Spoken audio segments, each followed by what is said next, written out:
cosas como son. El día de hoy se ha producido finalmente la sentencia de la Corte que venía juzgando al expresidente Pedro Castillo. La Corte optó por condenarlo por conspiración para una rebelión. No lo han condenado para rebelión y la pena que le han impuesto es un poco más benigna de lo que se preveía, es decir, 11 años, lo que corresponde a la conspiración.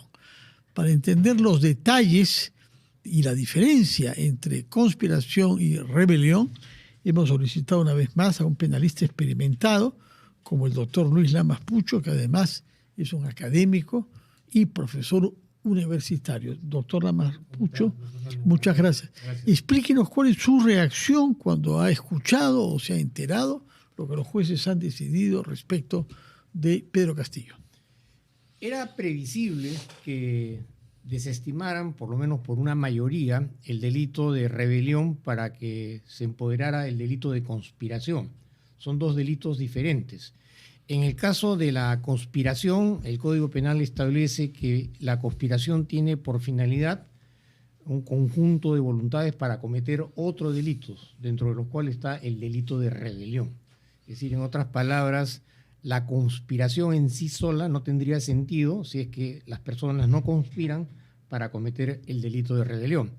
La diferencia es significativa porque el delito de rebelión tiene una pena de 20 años.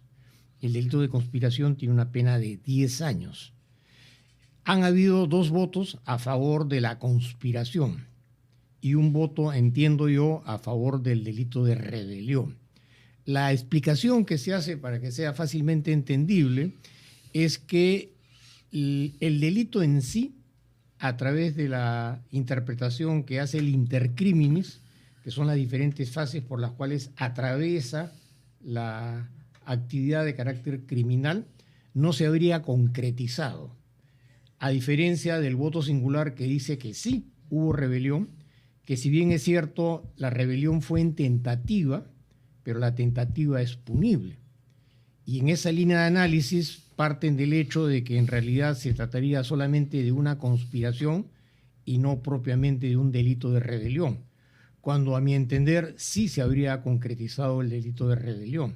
¿Usted está de acuerdo entonces con el voto en minoría? Exactamente, de acuerdo a lo que se ha escuchado, porque todavía la sentencia formalmente va a ser comunicada, ¿no? ¿Cuándo? ¿Hay alguna fecha? Creo o que en los próximos días se han señalado fecha, me imagino que la estarán transcribiendo para poder hacerla de conocimiento ya oficial y para que las partes puedan plantear los agravios que consideren pertinentes, porque esta sentencia es una primera instancia. Esa sentencia va a ser objeto de una apelación para que sea la Corte Suprema en su pleno la que en segunda instancia revise esta primera instancia. ¿Por qué, si el señor Castillo será juzgado por actos cometidos en tanto que presidente de la República ha ido a una primera instancia y no de frente a la Corte Suprema? No, es que en realidad todo está dentro de la Corte Suprema. Lo que pasa es que para respetar el principio de doble instancia ha habido una sala previa integrada por 3 magistrados que son los que han llevado el juicio y han terminado en esta posible sentencia, ¿no? Ya. Quiere decir que son magistrados supremos. Son supremos, aunque hay algunos que son titulares y otros son provisionales. Yo incluso oí decir al abogado de Castillo, lo cual Sí, no es claro. una fuente segura, que los 3 eran provisionales e intentaron al principio de la sesión de hoy detenerla, impedirla, hacerla no viable por la acusación de que un ex jefe de Estado estaba siendo juzgado por jueces provisionales. Lo que pasa es que el vacío que existe a nivel de la Corte Suprema es suplido por los provisionales.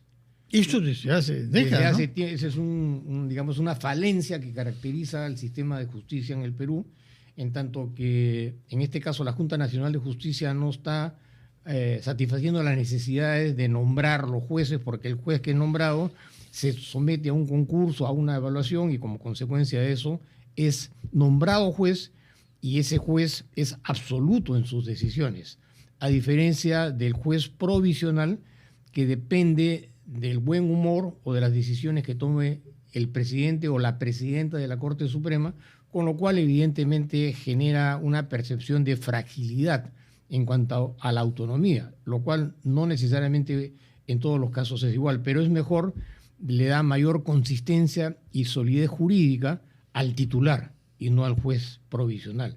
Entonces, acá se partía del cuestionamiento en el sentido de que se está juzgando a un ex mandatario a nivel de la Corte Suprema, y quienes deberían haberlo juzgado deberían haber sido jueces titulares. ¿Cuántos titulares hay en la Corte Suprema que sean penalistas? Bueno, hay algunos que son magistrados de amplia trayectoria, profesores, el doctor Víctor Prado Saldarriaga, el doctor César San Martín, que son jueces titulares. Y hay un tercero, Luján, me parece, ¿no? Creo que sí. Tres. ¿No? Tres. Solo 3 hay penalistas. No sé exactamente titulares cuántos son, pero es una mínima cantidad en comparación, primero, al número de jueces provisionales, porque eso no solamente sucede a nivel de la Corte Suprema, eso sucede a nivel de todas las instancias. Y eso le da fragilidad al sistema de justicia, en el sentido de que quienes están ahí provisionalmente, muchos de ellos vienen de provincias, y evidentemente estarse empoderados en el Palacio de Justicia son muchas veces congruentes con las decisiones políticas, porque evidentemente que quien preside la Corte Suprema también tiene un sesgo político. Y hay casos en los que se selecciona jueces, yo lo he vivido, hay casos en los que como creyente, como creyente, como abogado, y he visto las discrepancias que surgieron en el sentido, sobre todo cuando se trata de casos que van a la Corte Suprema y tienen peso político, por lo general se recurre siempre a los provisionales, que en esa línea de análisis genera cierta suspicacia. Sin duda, sin duda. Pero no da como para invalidar la audiencia, que es lo que intentó la defensa técnica. No, pero digamos, tratándose pues de un caso de tanta trascendencia histórica, un golpe de Estado, un exmandatario, entendemos que debió haberse recurrido a los jueces titulares.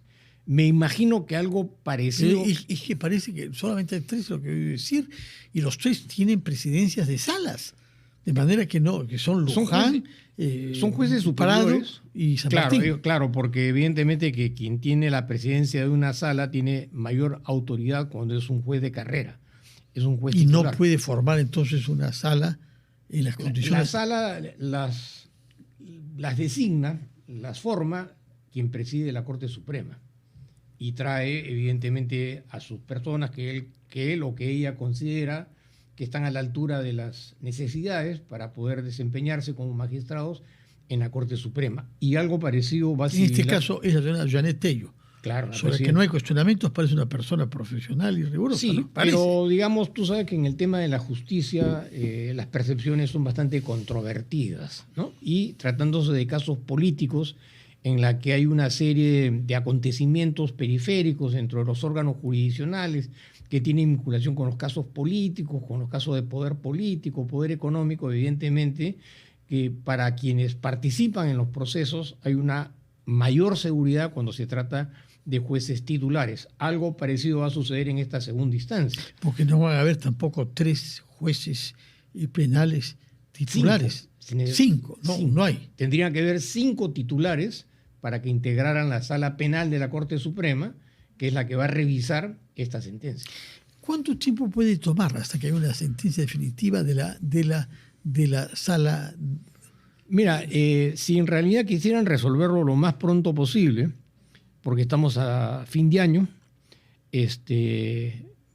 otra vez se vuelven a reestructurar las salas, viene el periodo de vacaciones. Lo ideal sería que esto se resolviera dentro de los próximos 30 días. ¿Por qué? Porque primero que todo hay que notificar las sentencias. Las sentencias tienen que ser objeto de apelaciones. En las apelaciones tienen que expresarse de manera puntual cada uno de los agravios que consideran las partes. Porque acá también me imagino yo que va a interponer un recurso de apelación la Fiscalía respecto a la pena que solicitó y a la pena que se le está aplicando. Pidió mucho más. Así es, ¿no? Y toda esa conjunción de circunstancias tiene que ser notificadas a las partes y tiene que señalarse una audiencia para que las partes puedan hacer los alegatos que considere pertinente de manera específica a los agravios que cada una de las partes siente que ha sido objeto.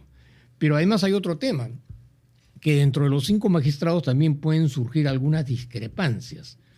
Y no como acá, porque hay uno que ha votado en minoría, ¿no? Claro, pero en este caso, si no se cumple, no sé bien es cierto si son 4 o 3 votos o 4 votos, tiene que buscarse a otro vocal para que dirima, que posiblemente es otro provisional, porque va a ser el menos antiguo el que va a suplir. Y otra vez tiene que volver a notificarse a las partes para que, en el caso que hubiera surgido, no hubiera una mayoría hasta que se pudiera dar la mayoría, porque aún cuando se nombrara uno, ese uno puede discrepar y no se obtiene la mayoría necesaria y tendría que volver a llamarse a otro magistrado para que otra vez se notifique, otra vez se realice la audiencia y otra vez se tenga que votar. Ahora, el tema del golpe de Estado, por ejemplo, el presidente Bolsonaro ha sido condenado y está purgando condena por tentativa de golpe de Estado. Se han hecho menos problemas los brasileños con el concepto de golpe de Estado. Claro, debe figurar en su marco normativo. En nuestra legislación tan pública y tan idealista no existe. El golpe de Estado no se puede invocar como argumento. Lo que pasa es que hay alguna reminiscencia de lo que eran los golpes de Estado, en la que uno se imaginaba pues, la presencia de las Fuerzas Armadas físicamente, que bloqueaban, incluso con tanques entraban a Palacio de Gobierno, y ese es el concepto que parece que ha imperado en el análisis de los hechos, en el sentido de que para suscitarse el delito de rebelión se necesitaría la presencia de armas. Pero el sentido de armas tiene un sentido totalmente distinto, porque no se trata necesariamente de armas de contenido militar.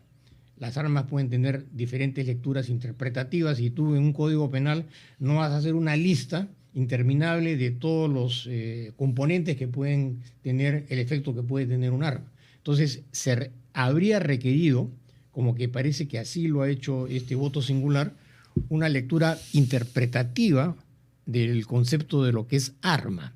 El arma, en los términos de lo que significa el delito de rebelión, en resumidas cuentas, se configuraría en un acto de hostilidad, un acto hostil hacia la democracia, porque se dan circunstancias. Una persona que eso se produjo acá. Claramente el discurso de Toledo y su aspiración a disolver instituciones como el Congreso. Claro, además jefe de las Fuerzas Armadas, presencia policial. Si alguien ha actuado, por lo menos oralmente, contra la democracia, es él, ¿no? Claro, entonces esto genera y va a generar, me imagino, en los próximos días, además puede ser capitalizado por los abogados de las partes, que evidentemente van a buscar cualquier resquicio jurídico interpretativo para pedir la nulidad de esa sentencia y que se vuelva a emitir una nueva sentencia. Y eso, más bien, la parte que podrá hacerlo es la defensa de Castillo. Pero ni siquiera sabemos quién es el abogado defensor. Sí, pero hay que estar conscientes que no es una defensa estrictamente jurídica y legal, es una defensa política. El discurso no es jurídico, o es jurídico, o tiene un matiz jurídico, pero tiene un trasfondo de contenido político, porque además... Que no vale para los jueces, valdrá no vale, pero para sí sus vale electores para y las personas que confían en él políticamente. Claro, porque estamos a puertas a un proceso electoral. Pedro Castillo Terrones tiene algún respaldo dentro del ámbito parlamentario, tanto es así que el tema de la inhabilitación un poco como que se ha quedado ahí entrampado. Justamente quería preguntarle, ha sido inhabilitado por 2 años para ejercicio de la función pública. ¿Por qué hay que inhabilitarlo si va a estar preso durante 11 años? El que está estando preso no puede participar en ninguna actividad pública, ¿no? Por lo menos en un primer acto, en un momento electoral. Pero la inhabilitación en casos de golpe de Estado respecto a la participación de funcionarios que tienen rango y que tienen intereses políticos debería ser mucho más contundente, potente y ejemplar, porque acá lo que está de por medio es ni más ni menos la democracia y la defensa del Estado de Derecho. Entonces tú dices, ¿cómo es posible que a una persona que en lugar de haberla procesado y condenado por rebelión terminan condenándola por conspiración, en lugar de haberle puesto 20 años, le ponen 10 años, en lugar de haberlo inhabilitado incluso 11 en realidad, ¿no? 11. No sé por qué son 11. Hay un año Deben más. haber hecho un cómputo, ¿no? del tiempo, dependiendo también de una serie de circunstancias, porque hay un tema también de lectura interpretativa, en el sentido de que para algunos de los condenados, la sentencia condenatoria no se habría hecho o no se va a hacer de manera efectiva, como ha sucedido ayer con Vizcarra. A Vizcarra lo condenan y lo detienen. Pero en este caso, sí es efectiva, porque en este caso están haciendo una excepción. En el caso sobre todo de Iván Torres y de otras personas más, en el sentido de que, si bien es cierto, van a imponer una sentencia condenatoria efectiva, cuando se lea la sentencia no se va a hacer efectiva hasta que no sea objeto de revisión en la Corte Suprema, lo cual deja entrever un sentido un poco exclusivista de la manera como interpretar. Y clemente, es una actitud clemente, es una actitud, ¿no? Clemente, porque si se ha aplicado el sistema de ejecución inmediata ayer para Vizcarra, por algo que se podría sostener que es menos grave, es muy feo, naturalmente, la corrupción en la coima, pero esto es, como usted dice, es un ataque contra el fundamento mismo de nuestra vida en común, que es el Estado de Derecho. Así es. Y todas estas disquisiciones aparentemente irrelevantes pueden ser capitalizadas por las partes dentro del proceso, ¿no? Tú acabas de señalar una, por ejemplo, ¿por qué a Vizcarra sí le hicieron efectiva la sentencia en primera instancia y por qué en este caso, cuando se dicta la sentencia, no se va a hacer efectiva? Es un acto de discriminación. Pero para Pedro Castillo sí. Para Pedro Castillo sí. Él queda preso. Claro. Y no ya preventiva, sino es la condena. Efectiva, no, además porque él está preso. Ya, y también creo que me parece que Betsy Chávez hubiera ido a presa. Orden de captura.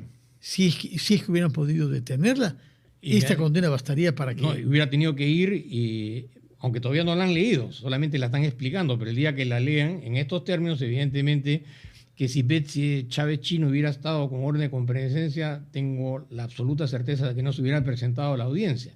Con lo cual se está generando un mensaje de benevolencia o de discriminación, en el sentido de que no todos son iguales frente a la ley. Eso puede motivar, por ejemplo, un habeas corpus. Ya, y respecto de Aníbal Torres, que fue primer ministro, no lo era en el momento del golpe, pero sí era el jefe del gabinete de asesores, y es una persona que manifiestamente ha participado en la redacción de ese documento y en la puesta en escena de todo este operativo golpista, ¿no? Claro, hay una lectura interpretativa, si se quiere, con un contenido más humanitario. Se trata de una persona mayor de edad, evidentemente un profesor universitario, ha sido decano del Colegio de Abogados.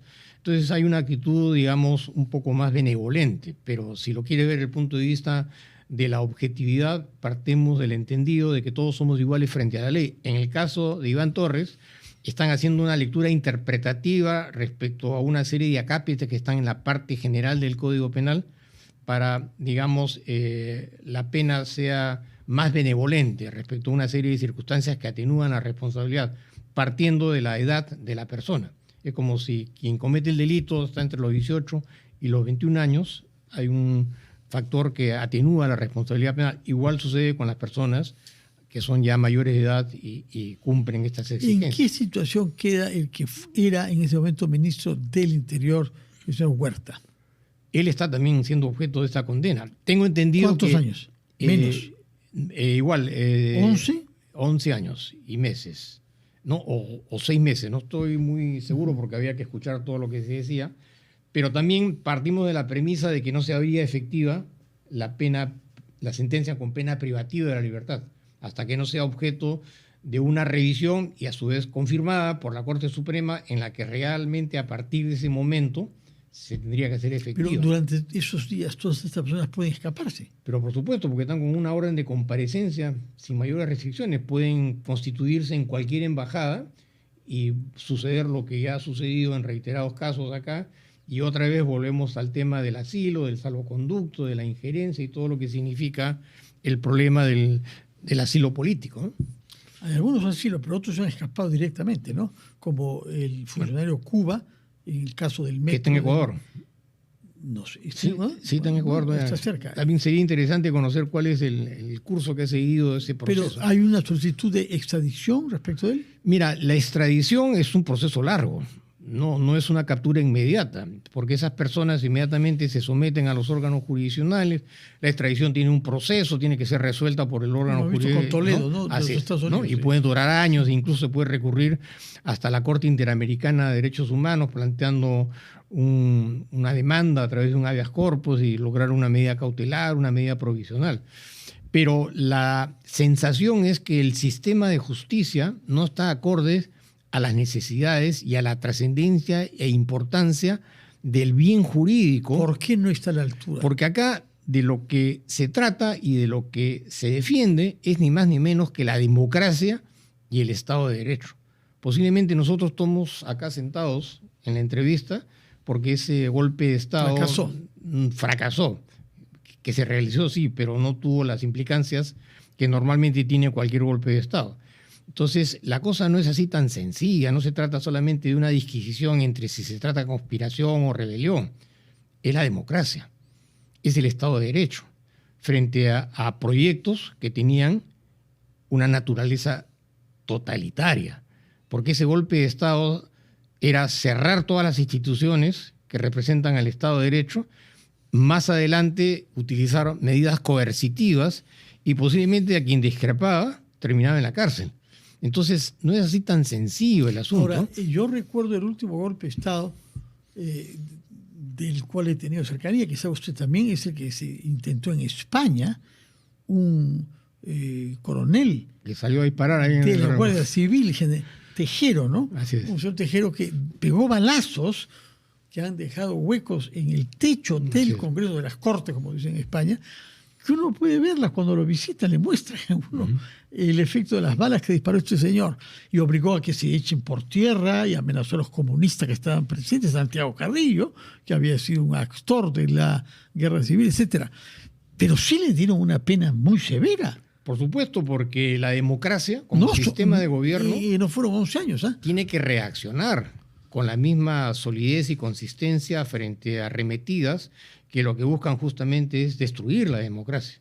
Entonces, la democracia tiene a veces un discurso que no está a la altura de las necesidades. En este caso es claramente porque consideraron los jueces que no había habido rebelión. Así es. Y había que limitarse a conspiración, que tiene una pena menor. Claro, y como te vuelvo a manifestar, el sentido y el concepto de lo que significa rebelión y armas es bastante interpretativo, y además hay una serie de lectura jurídica interpretativa específicamente sobre el caso del delito de rebelión, que hace una serie de deslindes muy específicos para entender qué cosa es realmente la rebelión. Y cuando tú defines el concepto de rebelión, no necesariamente tienes que definirte o ceñirte estrictamente a lo que dice cada palabra.